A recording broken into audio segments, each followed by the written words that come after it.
Aujourd'hui, je souhaite attirer votre attention sur un enjeu crucial pour le développement durable d'Haïti. L'innovation technologique au service de la responsabilité sociétale des entreprises, RSE.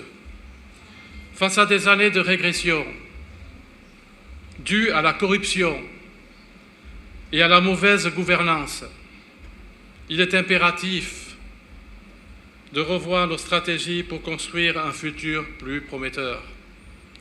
Messieurs, dames, nous n'avons pas le choix. Nous devons accepter la situation telle qu'elle est aujourd'hui, mais nous devons réfléchir pour la changer pour demain. Nous avons une obligation pour nos jeunes qui sont ici, qui font des présentations, qui, malgré toute la situation difficile, ont un avenir. On doit leur permettre de construire cet avenir et de trouver un pays propre. La situation actuelle en Haïti est dramatique.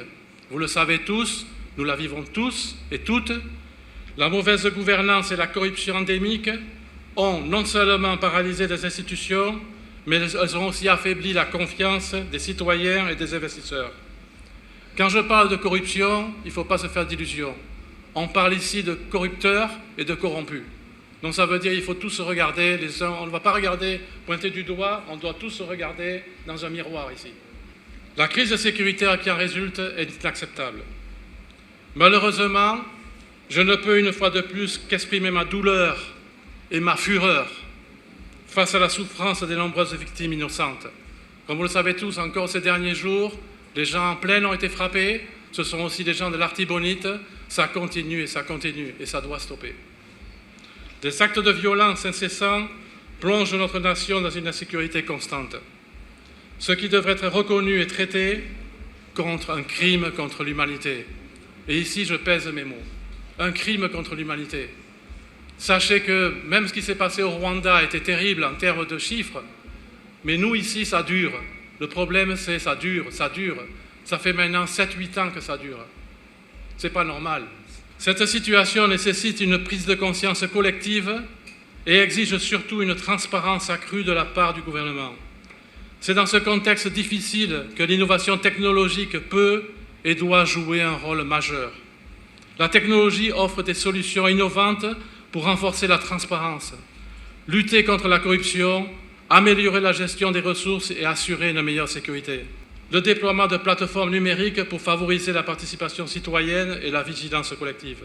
L'adoption de systèmes intelligents pour la gestion sécuritaire et la prévention des violences. Mesdames et messieurs, je dois toutefois reconnaître les efforts louables de ces derniers temps. On n'est pas ici justement que pour critiquer ou pointer du doigt. Je tiens à remercier particulièrement le CONATEL, l'ABRH, ainsi entre autres, et pour ne citer que cela, les ministères des Finances et du Commerce, sous l'impulsion du chef du gouvernement, pour leur engagement dans un dialogue franc et constructif. Ces initiatives sont des pas importants vers plus de transparence et de collaboration. Depuis quelque temps, effectivement, nous avons des réunions régulières avec le ministère du Commerce et des Finances. Je peux vous dire qu'au niveau du secteur patronal, on attendait ça depuis longtemps. Je sais qu'il y a eu des comités qui ont statué sur les salaires, sur l'augmentation du carburant. Ce ne sont pas des choses faciles, mais il y a quand même eu, un effort pour qu'il y ait au moins une collaboration avec le secteur privé, je veux dire, et pas que. Donc il faut remercier pour ça. Surtout, merci à tous ces jeunes qui croient en l'innovation technologique. Votre énergie, votre créativité et votre foi en un avenir meilleur sont une source d'espoir pour Haïti. Je vous encourage vivement à continuer sur cette voie et invite chacun d'entre vous, et là je m'adresse au public qui nous écoute, à venir nombreux pour les soutenir et les encourager. C'est eux qui ont besoin de soutien et d'encouragement. Donc s'il vous plaît, venez nombreux pour justement au moins voir ce qu'ils font et ça va encore une fois les encourager à aller plus loin dans leurs projets ambitieux. Je tiens également à exprimer ma profonde gratitude aux délégués de l'ambassade du Canada en Haïti, bon, ils ne sont pas là avec nous, mais aussi de BINU qui est ici, et à tous les commanditaires qui ont répondu présents pour appuyer cette initiative. C'est avec un immense plaisir et un sentiment d'espoir que je prends la parole aujourd'hui à l'occasion de cette foire qui a pour thème « En investit ensemble pour changement durable ».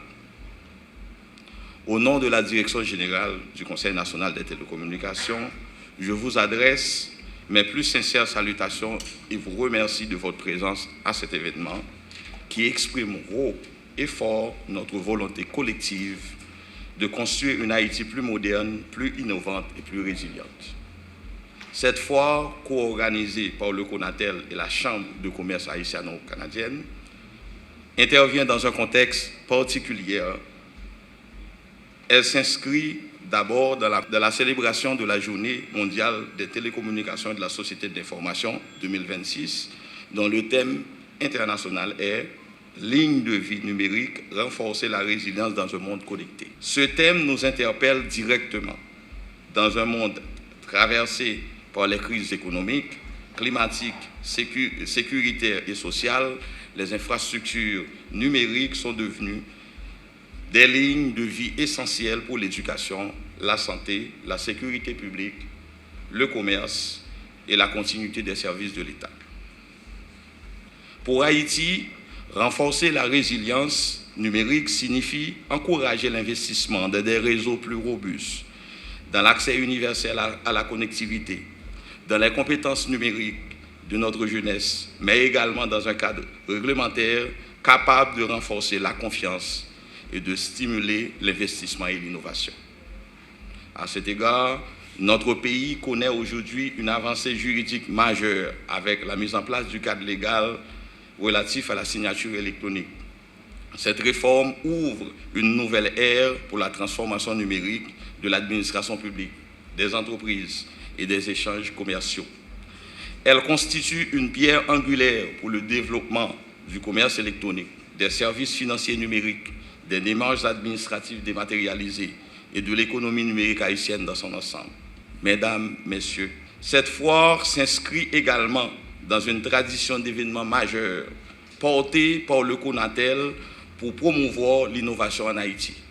Beaucoup se souviennent encore des salons de l'innovation organisés en 2008, en 2016, en 2018, qui ont permis de mettre en lumière le talent, la créativité et l'ingéniosité de nombreux jeunes haïtiens. Aujourd'hui encore, le gouvernement haïtien, par le truchement du CONATEL, réaffirme son engagement ferme envers la jeunesse haïtienne. Nous croyons profondément que les jeunes doivent être au cœur des politiques publiques numériques.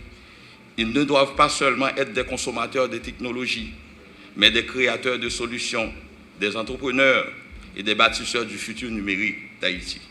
Mais nous savons également que l'État ne peut porter seul cette vision et ces projets.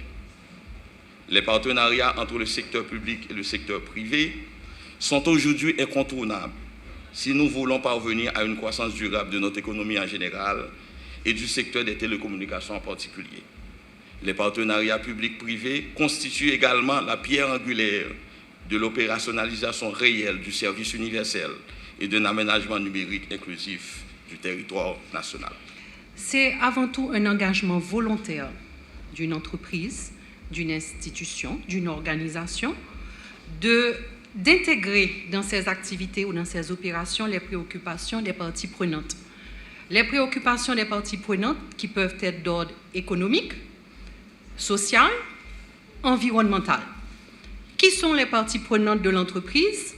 C'est bien sûr, on pense rapidement aux parties prenantes internes, donc les employés, les actionnaires, les directeurs, mais il y a aussi les parties prenantes externes de l'entreprise, que sont la communauté, que sont les fournisseurs, les clients, bref, tout le monde qui évolue autour de l'entreprise. Moi, j'ai un projet qui parle d'éducation technologie en créole, qui est pour nous stimuler notre communauté. Parce que nous avons besoin de culture numérique, enfin nous passer avec les transitions, on a parlé de l'État. Parce que nous presque perdu une génération nous presque perdu soit on a parlé des réseaux sociaux. Et surtout, on regarde des jeunes qui sont exposés à travers Internet, là, qui ont pris l'opportunité là-dedans, et jeunes ça avec des images qui sont indécentes. Et c'est ça que fait, je ne dis moi personnellement, comme moi qui dégage un peu l'opinion, qui écrit, qui partage un peu l'opinion sur cause des réseaux sociaux. Et je pense, et je ne dis et directeur qu'on a là qui là, Bon, c'est ma parole ça va. Pense faut nous commencer à intégrer ça les formation réseaux sociaux, ça les culture numérique là dans l'école. Et si nous pas faire ça et ça n'a parlé de transfert numérique là et toujours comme combat intergénérationnel dans l'état. Je pense que ça n'a pas arrivé fait parce que la génération de besoin qui pourra remplacer l'autre, nous savons, a détruit à travers Internet là.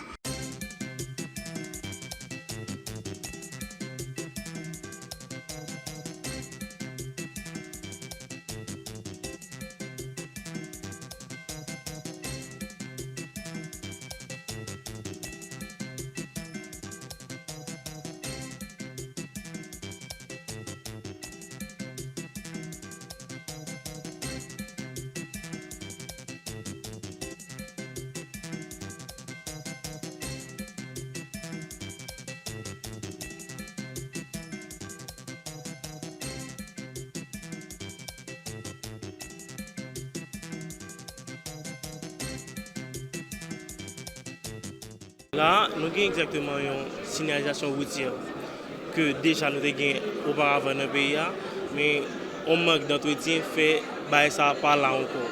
Et que le projet nous c'est pour nous tourner avec le système ça. Parce que de nos jours, lorsque même matin là, pour me deviner il y a un blocus.